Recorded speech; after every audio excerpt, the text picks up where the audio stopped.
और फिर अगर पब्लिक अकाउंट्स कमेटी में भी बुलाया गया है, क्योंकि अब सामने आ रहा है कि कैरी लूगर की वो ट्रांच हो या फिर इरिगेशन सिस्टम सिंध में हो, वो तमाम पैसा जो है ट्रांसपेरेंसी इंटरनेशनल मॉनिटर करेगी। मतलब एक इदारे को आप बुरा भला कहते हैं, उसी से आप जब आप एक इदारे की बुराई गिनवाते हैं तो आप ट्रांसपेरेंसी इंटरनेशनल पाकिस्तान का जिक्र करते हैं। जब आप एक इदारे की इंडक्शन टू मैं ट्रांसपेरेंसी इंटरनेशनल पाकिस्तान की बात कर रहा हूं, जिसके चेयरमैन आदिल जिलानी साहब हैं। हम इस ट्रांसपेरेंसी इंटरनेशनल को जो कि जी पाकिस्तान इतने नंबर पे आ गया, हम उसको नहीं मानते। हम कहते हैं कि आप इदारों की बात करो, पाकिस्तान की बात ना करो।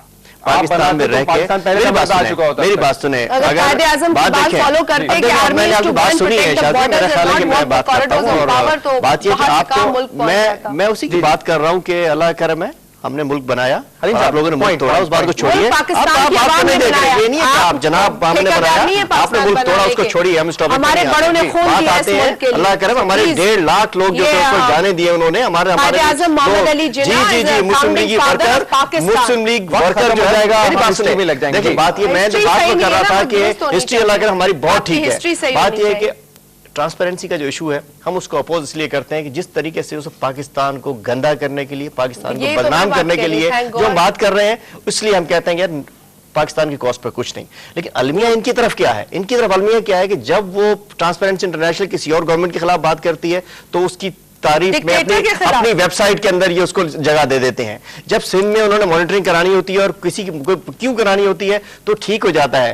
रहमान मलिक साहब कुछ कहते हैं, सिंध गवर्नमेंट कुछ डिसाइड करती है। लेकिन मैं दोनों बातों को, मेरी देखिए ट्रांसपेरेंसी इंटरनेशनल हो या ये विकी लीक्स का जो ड्रामा शुरू हुआ, मैं समझता हूँ ये दोनों चीजें पाकिस्तान के खिलाफ साजिश है, ये पाकिस्तान को कमजोर करने के लिए है।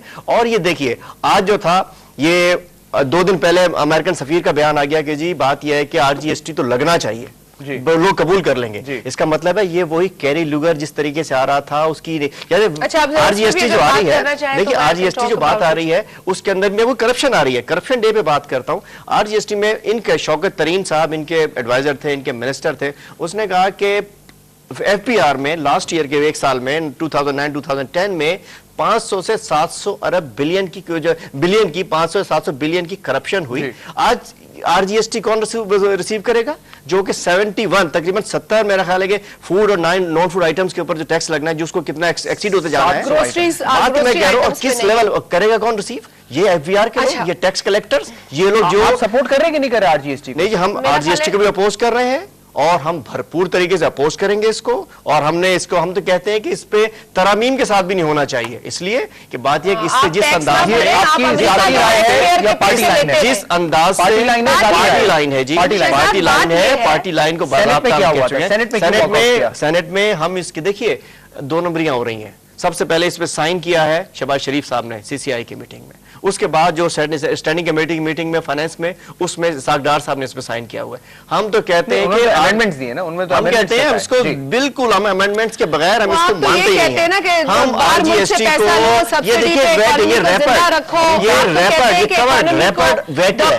बना के आप वॉकआउट तो नहीं कर रहे? नहीं, वॉकआउट नहीं कर रहे, हम इसके खिलाफ वोट कर रहे हैं। जी हम इसके खिलाफ पार्टी, मैं पार्टी के जिम्मेदार हूँ, मैं एक सूबे का बिल्कुल जिम्मेदार हूँ। मेरी अब फर्स्ट डे बात हुई थी, याद है आपका शो चल रहा था जिस दिन मेरी उसी चौधरी साहब से बात हुई। मैंने चौधरी साहब क्या हुआ है, लाजिम बात है, इंसान सोचता है चौधरी साहब। उन्होंने कहा नहीं जी हम तो इसके खिलाफ हैं, हमने तो एक रेजोल्यूशन दिया था कि इसको खत्म करें, इसको जड़े से अमेंडमेंट्स वगैरह कुछ नहीं, हमें इसको चाहिए ही नहीं। एरा का चेयरमैन क्यों बनाया फिर आपकी जमात ने? नहीं, वो जाती तौर पर बनाया, उसको हमने बाज़ाब्ता हमारी पॉलिसी बयान हमारा आ चुका है कि रुकनियत खत्म कर दें। नहीं पाकिस्तान, वो तो बहुत सारे हमारे लोग गए हुए हैं। बात यह है कि पॉलिसी बयान हमारा आ चुका है कि उसमें किसी डील का हिस्सा नहीं है, बाकी बातचीत चलती रहती है। आज भी बातचीत हुई, आप भी वही कर रहे जो ये कर रहे हैं, रुकनियत खत्म नहीं करते। अगर आपकी पार्टी लाइन के खिलाफ गए तो रुकनियत खत्म करते हैं उनकी। अपनी जी उन्होंने एरा के चेयरमैन बने हैं ना, कमाम की खिदमत करने के लिए गए, लेकिन पार्टी का कोई उसमें कंसर्न नहीं। गवर्नमेंट का नहीं गवर्नमेंट का, लेकिन पार्टी का कोई हमारा उसमें कोई डील का हिस्सा नहीं। I'll give you my viewpoint on this, Sheikh साहब ने बताया। देखिए बात यह है कि अब हमें एक टैक्स पेइंग नेशन बनना है, दिस इज मोस्ट इंपॉर्टेंट। जहां तक सवाल पैदा होता है कैरी लूगर का, देखिए कैरी लूगर वो पैसा है जो अमेरिका की आवाम ने दिया है, उनके टैक्स पेयर ने दिया है। यकीनी तौर पर अगर कहीं का टैक्स पेयर पैसे देता है तो उसको भी कई कंडीशनैलिटीज, कई खदशात उसके भी दिल में उभरते हैं। ये 2-3 हफ्ते पहले की बात है कि अमेरिका जिस ग्लोबल रिसेशन से गुजर रहा है खुद भी 2 दिन के लिए कैलिफोर्निया में स्कूल्स बंद रहे, उनके पास बजट नहीं था स्कूल्स रन करने का।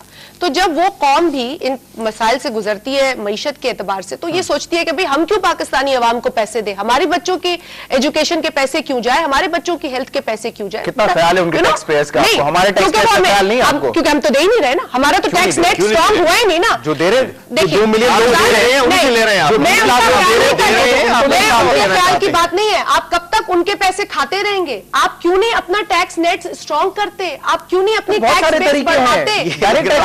अब रिफॉर्म शेख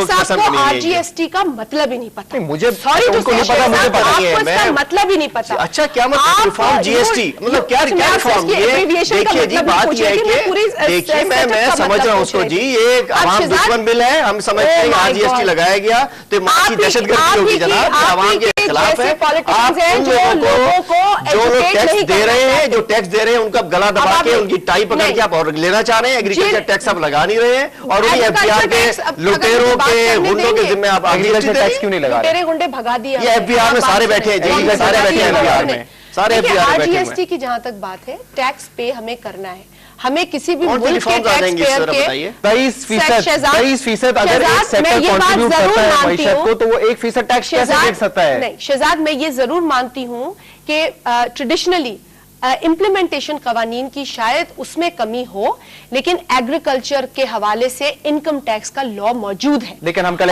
हर लेवल हम कलेक्ट भी करते हैं, लेकिन मैंने आपसे कहा कि हो सकता है कि उसको हमें और स्ट्रेंथन करना चाहिए, उस प्रैक्टिस को, कलेक्शन की। लेकिन आप ये कैसे कह सकते हैं कि एग्रीकल्चर टैक्स नहीं देता?